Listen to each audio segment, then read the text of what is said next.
여호와를 찬양할 것은 지극히 아름다운 일을 하셨음이니 이를 온 땅에 알게 할지어다. 시온의 주민아 소리 높여 부르라. 이스라엘의 거룩하신 이가 너희 중에서 크심이니라 할 것이니라. 이스라엘아 들으라. 우리 하나님 여호와는 오직 유일한 여호와이시니 너는 마음을 다하고 뜻을 다하고 힘을 다하여 내 하나님 여호와를 사랑하라. 아멘. 우리 전심으로 하나님 아버지께 찬양을 드립시다.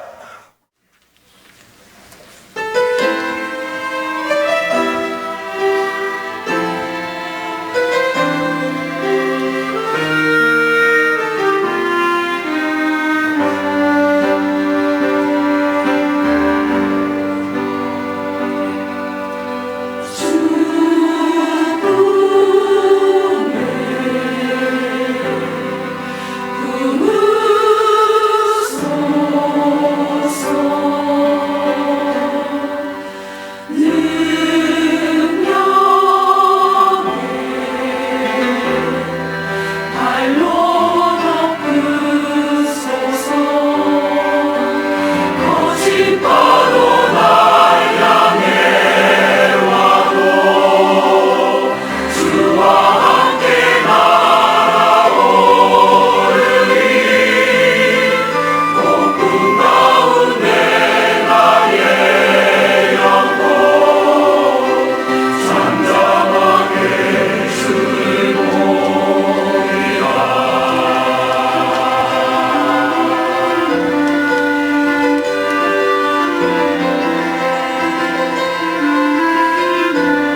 오늘 아침 우리에게 주실 하나님의 말씀은 시편 103편 1절부터 14절에 있는 말씀입니다. 이는 살아계신 하나님의 말씀입니다. 시편 103편 1절부터 14절입니다. 이제 살아계신 하나님의 말씀 우리 함께 받들어 읽겠습니다. 내 영혼아 여호와를 송축하라. 내 속에 있는 것들아 다 그의 거룩한 이름을 송축하라. 내 영혼아 여호와를 송축하며 그의 모든 은택을 잊지 말지어다.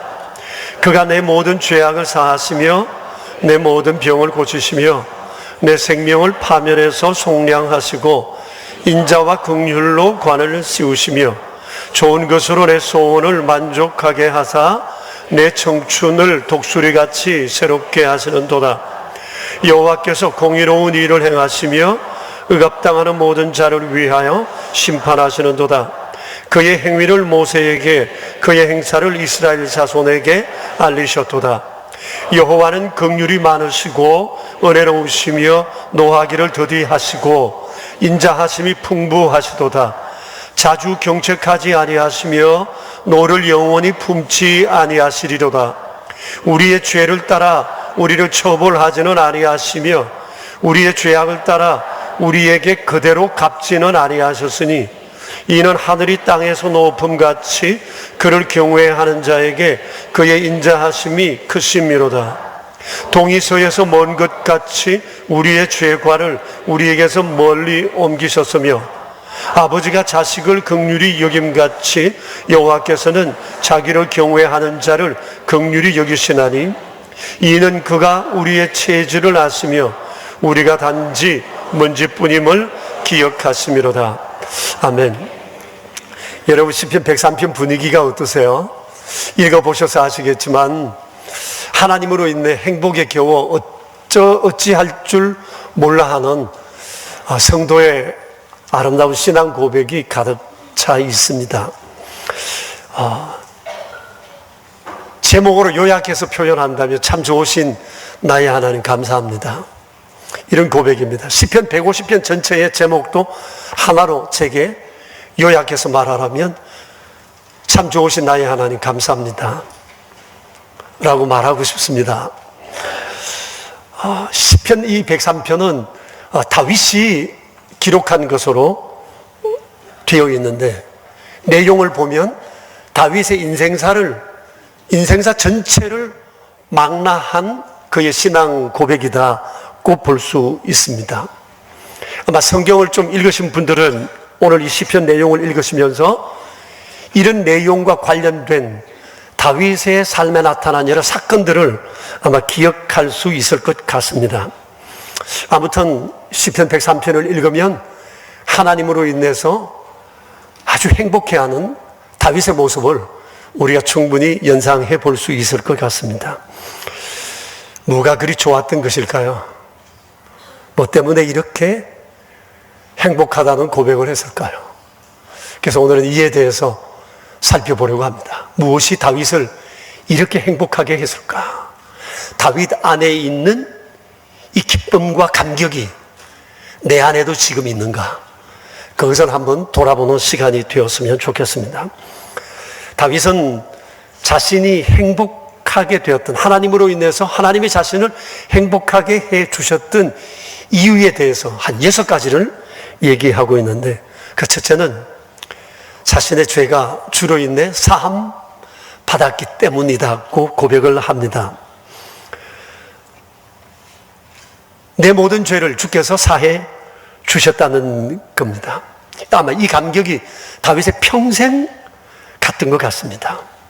여러분 아시는 바와 같이 다윗에게는 아주 치명적 범죄가 있었는데 그게 뭔가 하니 자신의 아주 충성된 신하 우리아라는 사람의 아내 바세바를 간음하고 그 여인을 자기 아내로 삼기 위해서 그의 남편을 최전방 적지에 투입해서 고의적으로 전사시키는 음모를 꾸몄던 사람입니다. 당시에는 자기가 저지른 이 죄가 얼마나 큰지를 몰랐습니다. 조금의 양심의 가책은 있어서 이것을 음모를 꾸민 그 시기는 하지만 왕이니까 이 정도의 일은 뭐 할 수도 있지 않는가 이렇게 생각을 하였더랬습니다. 그런데 하나님께서 이 뻔뻔한 다윗에게 나단 선지자를 보내서 엄중한 책망을 하셨습니다. 네가 나를 업신 여겼다고 하나님 말씀하셨어요. 그래서 내 집에 칼이 떠나지 않을 것이고 너희 집에 회오리 바람이 부르칠 것이라고. 이 얘기를 듣고 다윗의 마음은 아주 새까맣게 타들어갔고 자기가 지은 죄가 곧 하나님께 범죄한 것이구나 하는 사실을 깨닫게 되고 그가 하나님 앞에서 눈물로 통회를 했었습니다. 그 내용이 사무엘하 12장과 시편 32편, 51편에 나와 있는데 그 고통이 얼마나 컸는지 모릅니다. 그 중에서 몇 구절만 여러분에게 소개하면 이렇습니다. 주의 손이 주야로 나를 누르시오니 내 진액이 빠져서 여름 가뭄에 마름같이 되었습니다. 여러분 짐작하시겠습니까? 이 상황? 지금 자신의 상태가 이렇다는 겁니다. 그리고 또 시편 말씀에 51편에 보면 나를 주 앞에서 쫓아내지 마시며 주의 성령을 내게서 거두지 마소서. 다윗의 가장 두려웠던 것은 하나님이 자기를 모른다 할까, 자기를 쫓아내버릴까라고 하는 두려움이었습니다. 하나님 없이 왕 되면 뭐합니까? 하나님 없이 모든 것 다 소유하면 뭐합니까? 다윗의 마음은 그게 있었습니다. 세상의 모든 것 가져도 하나님이 날 쫓아내시면 이것으로 이제 사형 선고라는 거죠. 인생 종친 거죠. 아무것도 아니라는 생각을 가지고 있습니다. 이게 제일 두려웠어요. 그래서 그는 계속해서 고백을 합니다. 하나님이여, 주의 인자를 따라 내게 은혜를 베푸시며 주의 많은 긍휼을 따라 내 죄악을 지워주소서. 나의 죄악을 맑게 시키시며 나의 죄를 깨끗이 지하소서. 처음부터 다시 하고 싶다면, 할 수만 있다면, 인생을 그렇게 살아갈 수만 있다면 이렇게 죄짓지 않고 살아갔으면 하는 바람이 그에게 간절히 있었습니다. 하나님께서 다윗의 눈물을 받으셨어요. 얼마나 눈물을 많이 흘렸는지 성경에 기록하기를 침상을 눈물로 띄울 만큼 되었다고 얘기했어요. 그래서 하나님께서 그의 죄를 용서해 주셨는데 이 죄 사함 받은 노래가 오늘 본문 8절부터 14절까지 나옵니다. 여러분 이것을 우리가 생각하면서 이 구절을 다시 한 번 더 찬찬히 읽어봤으면 좋겠습니다. 8절부터 14절까지 천천히 읽어봅시다. 여호와는 긍휼이 많으시고 은혜로우시며 노하기를 더디하시고 인자하심이 풍부하시도다. 자주 경책하지 아니하시며 노를 영원히 품지 아니하시리로다. 우리의 죄를 따라 우리를 처벌하지는 아니하시며 우리의 죄악을 따라 우리에게 그대로 갚지는 아니하셨으니 이는 하늘이 땅에서 높음같이 그를 경외하는 자에게 그의 인자하심이 크심이로다. 동이 서에서 먼 것 같이 우리의 죄과를 우리에게서 멀리 옮기셨으며 아버지가 자식을 긍휼히 여김같이 여호와께서는 자기를 경외하는 자를 긍휼히 여기시나니 이는 그가 우리의 체질을 아시며 우리가 단지 먼지뿐임을 기억하셨습니다. 여러분 죄진 사람의 입장에서 하나님께서 베풀어 주신 죄사함의 은총을 이렇게 노래했어요. 얼마나 감격이 컸을까. 이게 한순간의 감격으로 끝나지 않고 그의 평생 이 감격이 계속 되었다고 하는 사실입니다. 아마 이것은 다윗에게 새로운 삶의 계기가 되었을 것 같습니다. 겸손하게 살 것, 경건하게 살 것, 정말 하나님 앞에 온전한 마음으로 충성하며 살 것, 이런 것들을 이때 다시 한 번 더 결심하지 않았을까라고 생각합니다. 죄로부터 용서함을 받았다는 이 확신은 우리를 자유하게 합니다. 우리의 삶에 새로운 용기를 줍니다. 그리고 마음 안에 죄 용서함을 받았다는 것에 대한 감격이 우리를 행복하게 하는 것입니다. 다윗에게 이게 있었어요. 그래서 다윗은 하나님께서 내 죄를 용서해 주셨다는 이 사실로 인해서 너무 기뻐했어요. 두 번째는 병 고침 받은 것 때문에 행복했습니다. 3절을 보시면 내 모든 병을 고치시며 라고 했는데 실제 병에서 고침 받은 것을 말합니다. 다윗이 무슨 병에 걸렸을까? 성경은 그렇게 기록하고 있지는 않습니다. 좀 전에 우리가 시편 32편에서 본 것처럼 이 죄를 범하고 난 다음에 자기 몸에서 진액이 빠져나가는 것 같은 이런 아픔을 경험했다고 했는데, 이게 어디 한 차례뿐만 아니에요. 내 모든 병을 고치셨다는 말씀은 그의 평생을 두고 그도 몸에 병이 있어 고통을 당했음이 틀림없습니다. 여러분, 아무리 건강을 타고났다고 해도, 왕으로서 좋은 음식 많이 먹는다고 해도 사람 몸이 무쇠가 아닌 이상 사람은 병이 날 수도 있습니다. 때로 경건한 사람들도 병들 수 있습니다. 아프다고 하는 것은 어떤 특별한 사람만 당하는 것이 아닙니다. 누구의 얘기처럼 저주받은 것도 아니고 죄 때문에 반드시 아픈 것도 결코 아닙니다. 생로병사처럼 이것은 인생사 가운데 하나예요. 아플 수도 있다고 하는 거죠. 그런데 다윗은 이 병든 것을 통해 하나님의 은총을 더 깊이 경험했어요. 그게 참 만족감을 누렸고, 이 병이 있다는 것 자체가 그는 하나님의 은총을 경험하는 통로로 삼았다는 것입니다. 내 모든 병을, 내가 모든 병 중에 고침받았다는 이 사실이 이 사람을 아주 행복하게 했던 것입니다. 세 번째 행복의 이유는 자기 생명을 파멸해서 속량해 주셨기 때문이라고 얘기를 합니다.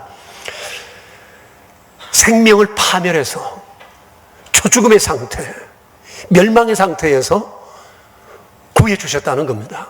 사실 여러분, 다윗에 관한 성경의 기록을 보면 위험했던 순간이 한두 번이 아니었어요.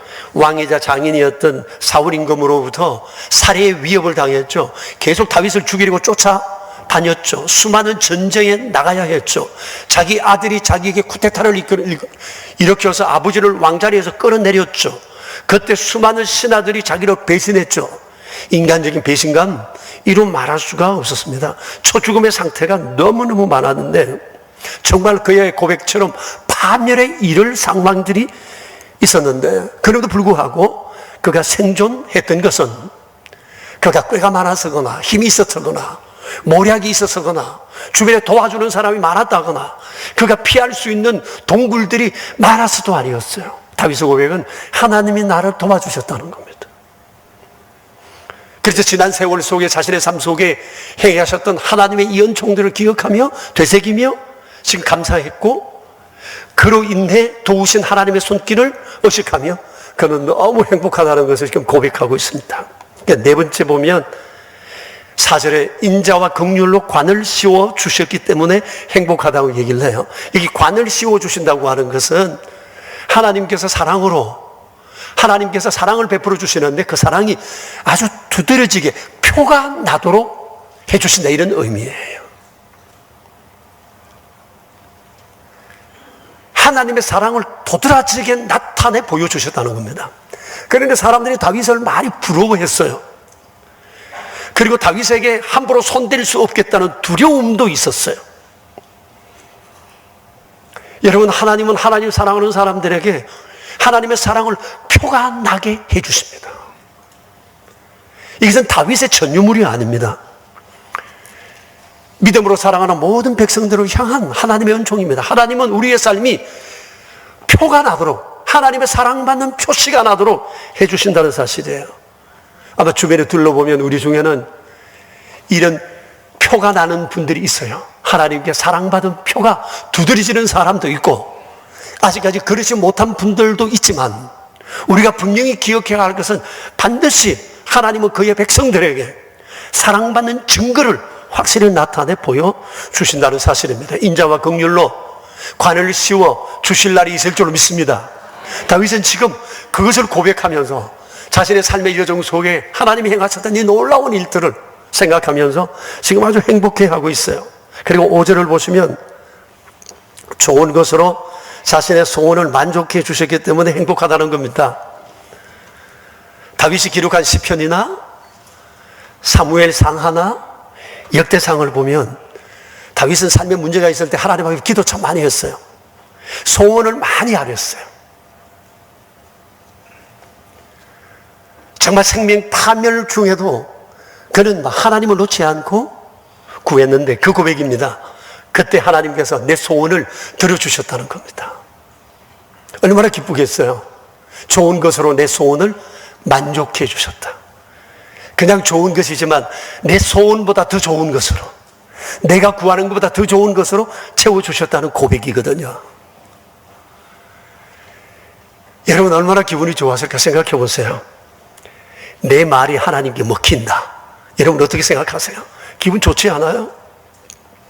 누구누구가 얘기를 하는데 저 사람은 내가 말하면 내 말은 분명히 듣는다. 그러면 저 사람으로부터 내가 신뢰받는다는 기쁨이 굉장히 크죠. 근데 다윗은 기도할 때마다 하나님이 자기의 얘기를 들으신다는 사실에, 자기 얘기가 하나님께 먹힐 수 있다는 사실에 굉장히 기뻤던 거예요. 그걸 지금 얘기하고 있는 겁니다. 우리에게도 그런 일들이 있죠. 이런 일들이 있으시죠? 여러분 어떻게 내 말은 하나님께 좀 먹힙니까? 예? 내가 기도하면 하나님께서 내 기도에 응답하십니까? 구하는 것보다 더 좋은 것을 주신다는 것을 경험하고 있으시죠? 그래서 다윗은 너무 행복했던 겁니다. 그 여섯째 보면 5절에 하나님께서 자신을 독수리같이 새롭게 해주셨다고 했습니다. 독수리는 새 중에 제일 센 새입니다. 공중에서 독수리를 이길 새가 없습니다. 태풍이 불어치면 보통 새들은 날아다니는 것을 겁을 냅니다. 날개가 꺾일 수도 있기 때문입니다. 독수리는 아무리 바람을 불어도 바람을 맞서 날아오릅니다. 바람을 타고 갑니다. 이게 독수리입니다. 다윗은 병아리 같은 자기를 베들레헴에서 들어 지금 독수리같이 하나님께서 되게 해주셨다는 겁니다. 얼마나 감사했겠어요. 그러니 이런저런 상황을 보아서 다윗이 정말 행복했겠구나 하는 사실을 우리가 충분히 짐작할 수가 있습니다. 자, 그런데 말입니다. 이게 다윗을 부러워할 것만 아니라 다윗이 지금 경험했던 이 모든 조건이 우리에게도 있습니다. 우리도 이 경험을 가지고 있습니다. 그런데 우리에겐 왜 다윗에게 있는 이 감격과 행복감이 없는가라고 하는 겁니다. 왜 다윗에게 있는 감격의 강도가 우리에게는 없는가라는 것입니다. 똑같이 하나님을 믿고 똑같은 이런 경험을 하고 있는데 우리에게는 왜 이런 감격이 적은가라고 하는 거예요. 올해 성경에는 그 이유를 말씀하십니다. 한 3가지 정도 이유를 보게 되는데, 첫째 이유는 다윗은 범사에 하나님의 은혜를 인정하고 이를 잊지 않았지만 우리는 이런 것에 다소 미흡함이 많다고 하는 겁니다. 여러분 2절을 한번 보시면 내 영혼아 여호와를 송축하며 그의 모든 언택을 잊지 말라. 모든 언택이라고 그랬습니다. 자신의 삶의 알파와 오메가, 하나님의 손길이 미치지 않는 곳 없다 이 얘기입니다. 모든 삶에 하나님이 일일이 역사하셔서 자신의 삶이 오늘 여기 왔다는 것을 그는 인정하고 고백하고 있는 거예요. 근데 우리는 부분적입니다. 상당수 나의 능력과 나의 힘으로 된 줄 압니다. 여기서 여기까지 하나님이 다 하셨다면 내 것이라 주장할 것 하나가 없어요. 다 하나님이 주신 거니까. 시간도 산도 물질도 내 인생의 명예도 권세도 이게 하나님 거니까 하나님을 위해서 드리고 서고 영광을 드러낼 수 있는 도구로 서야 하는데, 다윗은 그랬는데 우리에게 이게 없는 것은 하나님의 은혜를 부분적으로 알고 있기 때문이라고 하는 것입니다. 지난 4월 21일 주일날 우리가 사무엘하 23장의 말씀을 묵상했는데 다윗의 마지막 말이었어요. 다윗이 마지막 뭐라고 고백했습니까? 그때도 이런 고백을 했거든요. 내가 참 보잘것없는 베들레헴 이새라는 사람의 8째 아들이었는데 이 병아리 같은 나를 하나님이 높이 세워주시고 기름 부어주시고 내 안에 이런 뜨거운 감격으로 살아갈 수 있도록 나를 도와주셨다. 그리고 하나님께서 나와 영원한 언약을 맺으셨는데 돈 없는 내 아침빛 같고 구름 없는 아침 같고 비 온 후에 광선 후에 비추어서 음도 없는 새풀 같은 인생 되게 해주시겠다고 약속하셨는데 내가 그러게 되었고, 하나님이 나만 아니라 내 집안 대대로 자식들에게도 그렇게 해주신다고 약속하셨는데 하나님께서 그렇게 해주실 거라고 자기는 믿는다고 고백을 했어요. 하나님이 어찌 이것을 이루지 않으시겠는가라고 고백을 했습니다. 다윗은 나의 나됨은 하나님의 은혜라는 것을 진실로 고백했어요. 마음을 다해서 고백을 했습니다. 이런 것을 생각하면 할수록 너무 행복했던 겁니다. 하나님이 자신의 삶의 순간순간마다 이렇게 역사하신 것들 생각할 때마다 감사해요. 주님 이래서 감사하고 고맙고 행복하고 이런 것들을 다윗은 지금 누려 살고 있는 겁니다. 그러다 보니까 지금 내 상황이 어려워도 또 하나님을 의지할 마음이 생겨요. 그 하나님이 내게 좋은 것으로 내 소원을 이루시고 나를 도우시고 이끌어 주실 것에 대한 확신이 그에게 있었기 때문입니다. 다윗의 삶의 비결은 하나님의 은혜를 잊지 않았다는 것이고 그걸 인정했다는 겁니다. 그런데 우리에겐 이게 미약합니다. 우리는 부분적으로 인정합니다. 입으로는 인정하지만 실제 내 삶으로는 인정하지 않습니다. 하나님의 것과 내 것에 대한 경계가 분명합니다. 다윗은 그렇지 않았다고 하는 겁니다. 그래서 행복의 강도도 우리는 약할 수밖에 없는 겁니다. 두 번째, 다윗에게 있는 이 행복의 강도가 우리에게는 왜 이리 약한가? 두 번째 이유는 다윗은 죄 사함의 은혜가 그의 행복의 제1 조건이었지만 우리의 우선순위는 그렇지가 않다고 하는 것입니다. 여러분 3절을 한번 보시면 그가 내 모든 죄악을 사하시며 라고 했거든요. 우리가 이미 보았던 것처럼 시편 103편에는 다윗이 하나님께서 자신을 행복하게 해주셨던 6가지, 통틀어서 6가지로 요약해서 얘기했는데 이 6가지를 얘기할 때 제일 서두에 나온 게 뭐예요? 죄사함. 예. 나를 모든 죄악으로부터 용서해 주셨다는 것을 얘기하고 난 다음에 인자와 긍휼로 나를 관시우시고 내 생명을 파멸해서 구해주시고 좋은 것으로 내 소원을 만족해 주시고 내 청춘으로 독수리같이 새롭게 해주셨다, 이 얘기를 했거든요. 그러니까 이 순서가 너무너무 중요해요. 다윗은 자신의 삶에 필요한 것 채워진 게 자기 관심사의 1번이 아니고 다윗의 1번은 죄 용서함을 받았다는 것이었어요. 이게 우리와 좀 달라요. 하나님이 내게 베푸신 은혜를 얘기할 때 우리는 1번이 뭡니까? 하나님이 기도했더니 내 삶의 모든 필요를 채워주시고 이것도 채워주시고 저것도 채워주시고 내 소원 성취하게 해주시고 나를 오늘 여기까지 이끌어 주셨다. 이게 우리의 우선순위 1번인데 다윗의 1번은 내 죄사함이었어요.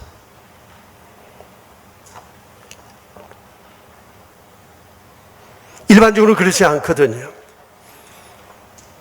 우리는 가끔 내 개인의 필요가 충족되지 않으면 죄사함의 은혜 같은 것 대수롭지 않게 생각합니다. 아니 하나님이 내 죄 사해 주시고 구원해 주시고 이랬으면 내 삶도 책임져 주셔야지 왜 내 삶은 이렇게 맨날 이러냐고 하나님 타박하고 원망하고 불평하는 경우가 얼마나 많아요. 기분 나쁘면 하나님한테 협박도 합니다. 나 갈 겁니다.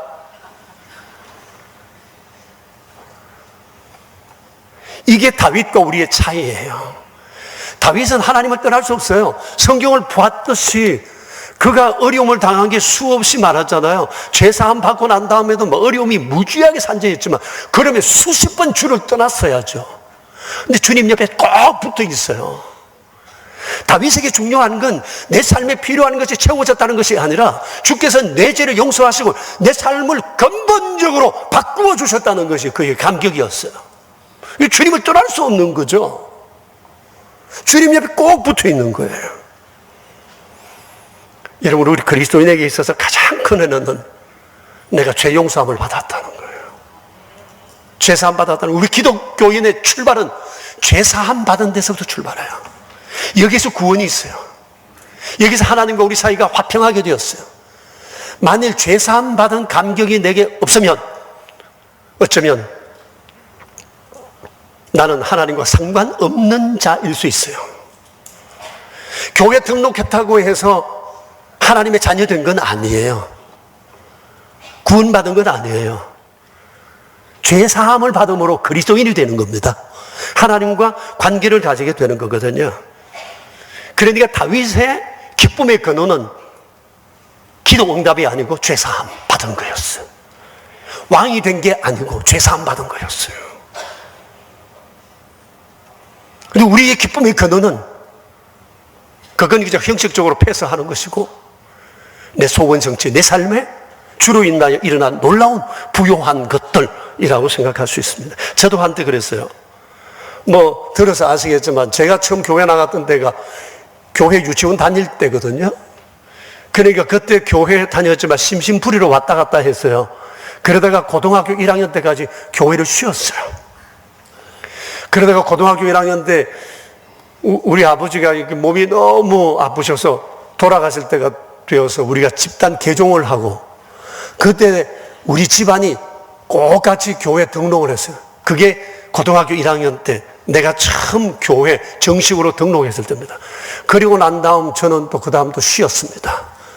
쉬다가 25살 되었을 때 예수님을 진짜로 만났거든요. 예수님이 나의 구주인 것을 내가 경험하는 순간 내 안에 가장 큰 깨달음은 내가 죄인이었구나 하는 사실이었어요. 내가 죄인이라는 사실을 알고 주님이 내 죄를 용서하셨다는 이 사실에 막 너무 감격한 겁니다. 그때 병고침도 동시에 받았는데, 병고침의 문제는 저리 가라고, 내 죄가 용서됐다는 것, 내가 그렇게 큰 죄인인 줄 몰랐고, 25살짜리가 무슨 죄를 지어도 그런 말이 지었겠어요. 여러분, 그러니까 제가 굉장히 흉악한 죄인인 줄로 그렇게 보는데, 여러분과 저랑 비슷비슷해요. 근데 사실은 막 내가 엄청 죄인인 거예요, 주님 앞에 서니까. 근데 이런 죄를 용서해 주셨다는 사실이 막 너무너무 감사해서 막 울다 웃다가 너무 좋아가지고, 용서받은 감격이 고개를 들고 다닐 수가 없어서 눈물이 흘러서 상당히 오랜 동안 그랬어요. 그때 제가 즐거이 불렀던 찬송이 몇 개 있는데 그 중에 하나가 285장입니다. 가사가 이렇습니다. 주의 말씀 받은 그날 참 기쁘고 복되도다. 이 기쁨만 못 이겨서 온 세상에 전하노라. 기쁜 날 기쁜 날 주 나의 죄 다시 쓴 날. 늘 깨어서 기도하고 늘 기쁘게 살아가리. 기쁜 날 기쁜 날 주 나의 죄 다시 쓴 날. 얼마나 이 노래를 불렀는지 막 이 찬송가에 눈물이 들어서 이게 책이 헤어졌다니까요. 근데 이 찬송가가 어디 갔는지 찾을 수가 없어요. 너무 아쉬움이 커요. 얼마나 감격하며 많이 불렀는지 몰라요. 아마 여러 교우들도 이런 경험이 있으실 겁니다. 지금도 이 경험 속에 사시는 분들도 계실 거고요. 우리 찬송 한번 1절만 한번 불러볼까요?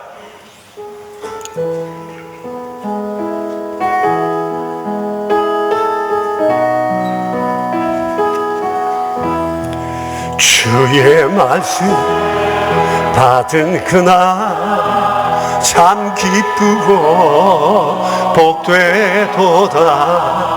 이 기쁜 마음 못 이겨서 온 세상에 전하노라. 기쁜 날 기쁜 날 주 나의 죄 다시 쓴 날 늘 깨어서 기도하고 늘 기쁘게 살아가리. 기쁜 날 기쁜 날 주 나의 죄 다시 쓴 날. 저의 그리스도인의 삶은 이때부터 시작됐어요. 된 겁니다. 이때부터 죄사함을 받은 그 감격이 제 삶을 온전히 지배하고 있습니다. 그러니까 제가 일찍이 교회 나가기는 나갔지만은 나가다 말다가 한 이유는 딱 하나입니다. 내가 죄인인 줄을 몰랐다는 거예요. 오늘날 저처럼 50보 100보인 분들도 많아요. 교회를 들락날락하는 분들, 나왔다 안 나왔다 자기 마음대로 하는 분들, 예수님을 믿는데 기쁨이 없는 분들, 이유는 딱 하나입니다. 자신이 죄인인 줄을 모르거나 죄사함의 감격이 없거나입니다.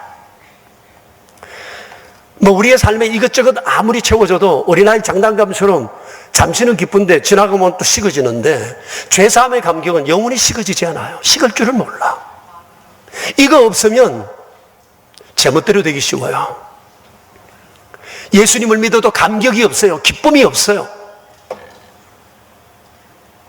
이게 있어야 되거든요. 사랑하는 교우 여러분, 우리는 정말 큰 죄인입니다. 그렇지 않고야 주께서 어떻게 십자가에 달려 돌아가셨겠어요? 우리의 죄를 지시고 참혹하게 죽으셔야 했던 이유는 우리의 죄가 이토록 참혹하게 없어져야 될 만큼 죄가 크기 때문이에요. 내가 무슨 죄를 지었는데 이렇게 말하지 그러니까 문제라는 거죠. 내가 죄인이라는 사실을 깊이 통회할 때 다른 건 부족해도 괜찮아요. 이거 하나 때문에 살 수 있어요. 이거 붙잡고 살 수 있어요. 이것 때문에 순교할 수 있어요. 이게 중요한 거거든요.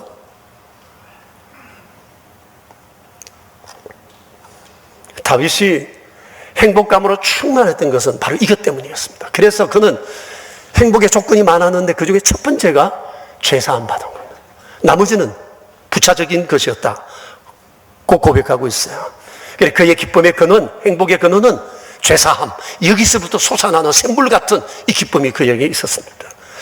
사랑하는 여러분, 다시 한번 자신의 죄인됨과 죄사함의 감격이 내게 있는지 한번 돌아보셔야 돼요. 이거 심각한 질문이에요. 이게 있어야 돼요.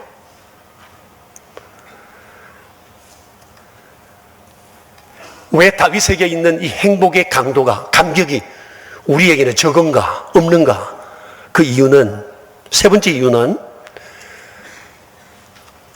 다윗에게는 행복과 불행의 선이 명확하게 구분되어 있는 것이 아니라 함께 어우러져 있다는 사실을 다윗은 알고 있었지만 우리는 그렇게 알고 있지 않아요.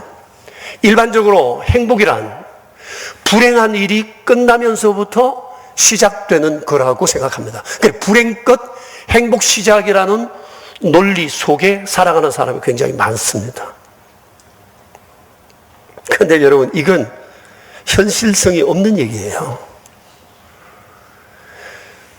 이건 우리의 바람일 뿐입니다. 불행 끝 행복 시작은 없어요. 왜냐고요? 인생은 끊임없는 문제 속에 살아가기 때문에 그래요. 하나의 문제가 있어서 해결됐다 싶으면 또 다른 문제가 생겨요.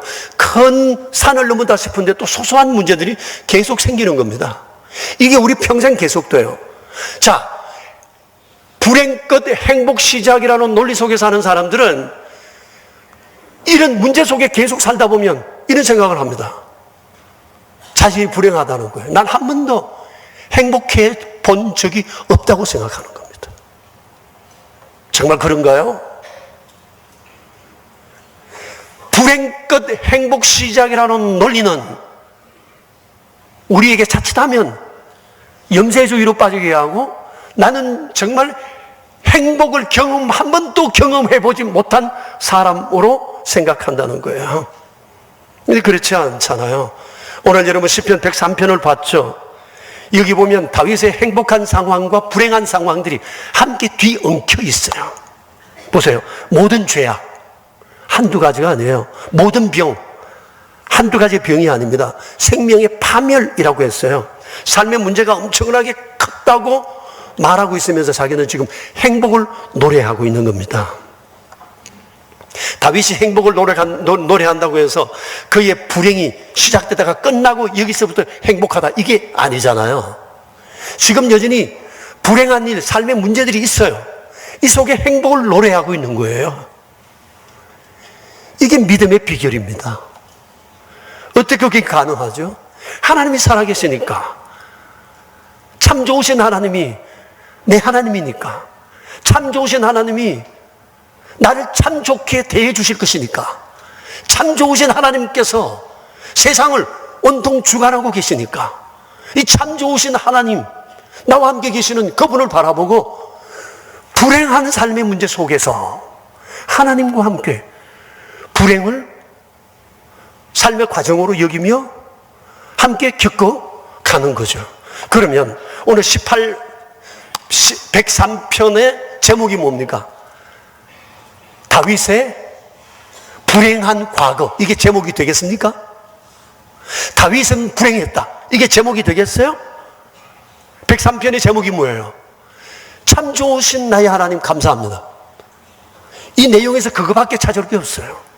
다윗은 불행한 일 속에 있지만 불행하다 말하지 않아요.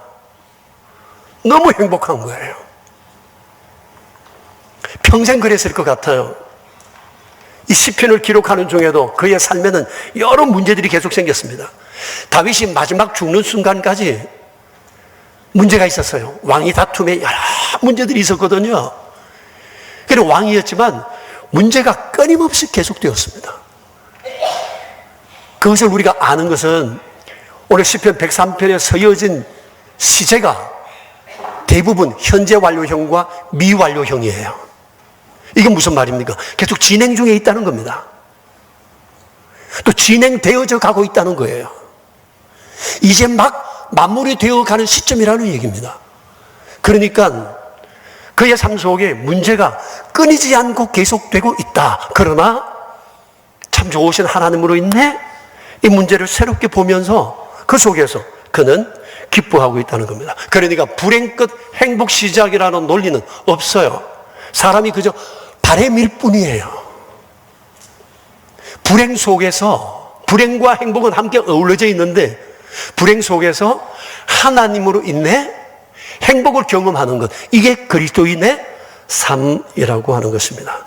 한 예를 들어 보겠습니다. 지난 주일 저녁에 온세대 예배를 했는데 밤참 가족 모임에서 이 사진을 찍거나 영상을 보내온 5가정을 이렇게 축복한 일이 있었거든요. 근데 그 중에 한 가정이 또 상을 받았는데 이 가정입니다. 최이한이 가정이에요. 근데 그 집에서 출품한 사진을 볼까요? 얘가 이한인데 지금 아이워십을 하고 있어요. 밤잠도 물론 했겠죠? 근데 이한이가 옛날에 영상을 하나 보내왔는데 이런 노래를 부르고 있었습니다. 동생과 함께 불러요. 약할 때가 난 대신에 나의 보배가 되신 주 나의 모든 것 주 안에 있는 보물은 나는 이해할 수 없네 내 구원의 모든 것 예수 이 두드립니다. 또 어린 양 존귀한 이름 예수 어린 양 존귀한 이름. 제가 며칠 전에 이한이 엄마를 만났는데 이한이 엄마 얘기가 이한이가 이 찬송을 너무 좋아한대요. 좋은 일이 있어도 이 찬송 부르고 힘들고 어렵고 뭐 어려운 일이 있어도 이 찬송을 그리 부르고 있답니다. 근데 치과에 가서도 이 노래를 부른답니다. 치과 그 치료 의자에 앉기 전에 병원을 다니면서 약할 때 강한 되시고 나의 보배가 되신 주 나의 모든 이렇게 부른다는 거예요. 얘가 귀엽지 않아요? 제가 보니까요 이한이는 하나님 안에서 사는 것이 뭔지 누릴 줄 아는 아이예요. 요게 믿음이 되어 점점 자라가는 겁니다. 믿음은 갑자기 하늘에서 벼락처럼 떨어지는 게 아니에요. 내 삶 속에 하나님을 경험하는 겁니다. 이게 소확행이에요. 우리 사회에 유행되는 말이 있잖아요. 소소하지만 확실한 행복. 이 안에는 소확행의 삶을 사는 겁니다. 주님으로 인해. 세상 사람들이 누리는 소확행과는 질이 다르죠. 하나님 때문에 치과에서도 노래 부른다니까요, 얘가. 울었을까요? 안 울었을까요? 아프면 울겠죠. 그러나 얘는 하나님이 여기 지금 나와 함께 계신다는 사실을 알고 의자에 앉는 거죠. 이게 중요한 거거든요. 엄마 얘기가 자기보다 믿음이 낫대. 어렸을 때부터 얘가 이렇게 믿음으로 자라는 얘기를 제가 듣고 제 마음도 얼마나 기뻤는지 몰라요. 다윗 안에도 이런 소확행이 있었던 겁니다. 다윗의 평생 큰 사건 사고만 있었던 것이 아니고 이런 소소한 삶 가운데 하나님이 자신과 함께 하신다는 것을 늘 경험하면서 주님 안에서 너무 행복하다. 하나님이 함께 하셔서 이 문제 끝나고 또 다른 문제가 생겨도 또 주님 그렇게 하실 거라고 믿고 또 행복한 거예요. 다윗의 결론은 내 삶은 불행했다가 아니라 내 삶은 너무 행복했다. 참 좋으신 하나님 때문에 내 삶은 정말 행복하다. 이것이 다윗의 삶의 결론이라고 말할 수 있습니다. 여러분, 우리의 삶이 문제가 복잡해 보여도 한꺼풀만 벗기면 그 안에는 하나님이 예비한 행복이 있어요. 근데 많은 사람들이 겉만 보고 요 속을 못 봅니다. 왜 그러냐? 불행 끝 행복 시작이라는 논리 속에 갇혀 있어서 그렇습니다. 불행 끝 행복 시작은 만들어낸 말, 바램일 뿐이에요. 이런 건 없어요. 이건 현실성이 없는 얘기입니다. 삶에는 끊임없이 소소한 문제가 일어나고 소소한 문제 속에 하나님으로 인한 소확행을 우리가 경험해 가는 겁니다.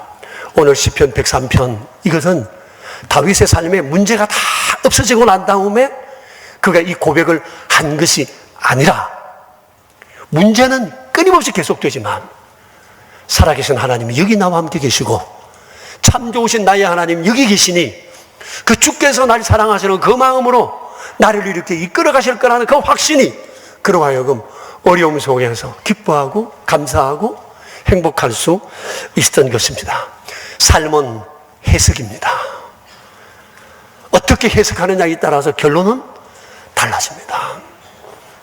우리는 모든 삶을 참으로 날 사랑하시는 하나님의 눈으로 바라보기 시작한다면 문제 속에서 우리는 전혀 새로운 결론을 도출해낼 수 있을 것입니다. 사랑하는 성도 여러분, 주와 함께 험하지만 이 세상 아름답게 보고 믿음으로 걸어갈 수 있게 되기를 축복합니다. 우리 함께 한 2분 정도 자신을 돌아보면서 기도합시다. 여러분, 세상에 겁먹지 맙시다. 우리가 두려워해서도 안 됩니다. 너무 조바심하지도 말고 현실을 부정하지도 맙시다. 현실은 현실입니다. 일어난 겁니다. 문제가 있습니다. 주와 함께 그것을 이겨가는 것이 그리스도인의 삶입니다. 우리 믿음으로 주님 앞에 이 시간 함께 지금 나의 문제를 주 앞에 하려는 시간 되기를 바랍니다. 우리 합심해서 함께 기도하겠습니다. 자비로우신 아버지, 감사합니다. 하나님께서 사랑과 은총으로 인해 우리가 이렇게 새 힘을 얻고 믿음으로 살아갈 수 있게 되니 얼마나 감사한지 모릅니다. 전능하신 하나님, 우리 아버지, 참 좋으신 나의 아버지 계시니 우리가 세상을 다 믿음으로 살아가게 해주시고 똑같은 하나님을 믿고 똑같은 경험을 하면서 다윗에게 있는 이 뜨거운 감격의 강도가 우리에게는 왜 이렇게 부족한가 우리가 돌아보았습니다. 이유가 있음을 보았나이다. 전능하신 주여, 모든 것이 주로 말미암은 것입니다. 주께서 우리에게 세상에 어떤 것도 비길 수 없는, 그 어떤 것으로 상쇄할 수 없는 죄사하며 주옵소서. 하나님마다 계속 기억하고 살아가게 하소서. 참 좋으신 나의 하나님, 너무도 부러운 사람, 하나님의 사람 다윗 보면서 우리 안에 이분이 가졌던 일은 믿음을 가졌으면 하는 바람이 생깁니다.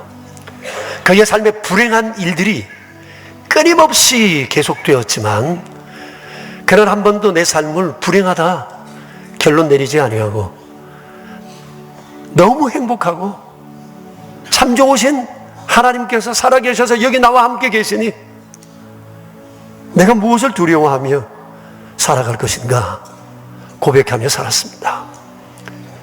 자신 앞에 닥친 삶의 문제를 그는 부인하지 않았습니다. 외면하지 않았습니다. 믿음으로 맞섰는데 그 맞설 수 있었던 그 힘은 참 좋으신 하나님, 나와 함께 계신다는 이 한 가지 사실 때문이었습니다. 주님, 오늘날 우리 사회가 어지럽고 매우 힘듭니다. 공포스러운 얘기들도 많습니다. 불안한 미래에 대한 지표들이 끊임없이 쏟아져 나오고 있습니다. 주님, 그러나 우리가 두려워하지 않는 것은 여기 하나님께서 살아 역사하시며 우리와 함께 계시고 주의 뜻대로 모든 것들을 이루어 가시는 분이시기 때문입니다. 주님, 삶의 문제 속에서 행복을 날마다 맛보는 저희 모두 되게 하옵소서. 우리 구주 예수 그리스도 이름으로 기도드리옵니다.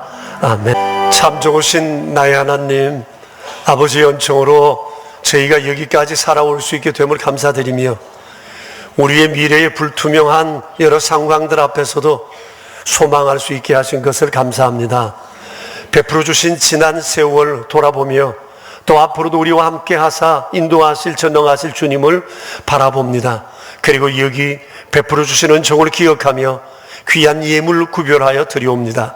11조 예물과 감사 예물과 주정 헌금, 완달라 선교 헌금, 사랑의 식탁, 그리고 운모와 비전센터 건축을 위하여 구별하여 예물을 드려오니 아버지여, 손길들마다 기억해 주시고 풍성하신 은총 도와주시고 우리의 가정과 일터를 더욱 견고하게 세워 주시옵소서.